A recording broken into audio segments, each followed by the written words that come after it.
Time to head back to the voicemail of Truth and Reason. This one again about Baker Mayfield. Hi.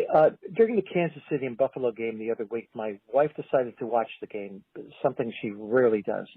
So Patrick Mahomes starts moving the ball downfield, and my wife says, "This guy looks really good." And I said, "Yeah, he's one of the best young quarterbacks in the league." A few minutes later, she sees Josh Allen throwing the ball, and she said, "Wow, this guy's really good too." And I said, "Yeah, he's one of the other best young quarterbacks in the league." She asked me who the Browns quarterback was, and I said, Baker Mayfield. And she said, "Didn't he injure himself during the season?" And I said, "Yeah, he did. He had a complete tear of the labrum and a fractured shoulder joint, I think during the second game of the season." She looked at me and said, "Oh, man, it must have been tough losing your quarterback so soon in the season." I said, "We didn't lose him. They popped the shoulder back in, put a brace on him, and he kept on playing."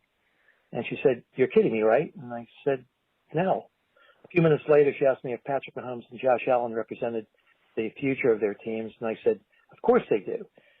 So she asked, "Do you think that either of those teams would let their franchise quarterback, their future, play with the kind of injuries that Baker played with?" Because he must have been in terrible pain the entire season. Every time he got hit, every time he got sacked, I just looked at her. I didn't know what to say. I didn't have an answer for her. Perhaps you guys do. Well, Hayden, that's an interesting question. Would the Bills ask Josh Allen to play with the type of injuries that Baker had, and would the Chiefs ask Patrick Mahomes to? It's an interesting question.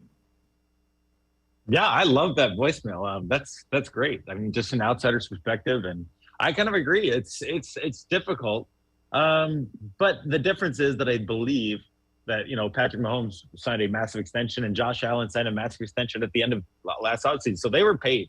I think when you don't know for sure that Baker Mayfield's the future, they admitted that by not signing him to an extension. They said, "We don't know for sure," whether they meant to or not. They said, "We don't know for sure."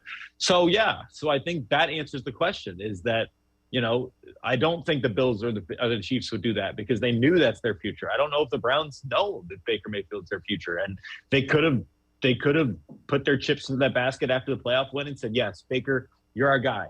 And I think that changes everything. I think that Baker Mayfield doesn't play the rest of the season. I think Baker Mayfield, gets that surgery and gets healed up. But so maybe it could be a blessing that the Browns decided that they didn't think Baker was the future, and he goes out and has another bad year next year, and then you move on from him. Or it could be a curse to where if you didn't pay Baker Mayfield, then then now you have to wait another year for him to kind of go through all of that, and maybe mentally he's not where he was, and he's still kind of in limbo. He has a good, decent year next year. So I think, it looks smart, but it could also look dumb at the same time. It's about the future and what happens with Baker. I think that Baker Mayfield can still earn that contract extension this year. And then bygones are bygones. But as of right now, the Browns are saying that essentially Baker Mayfield, we don't know if he's our future or not.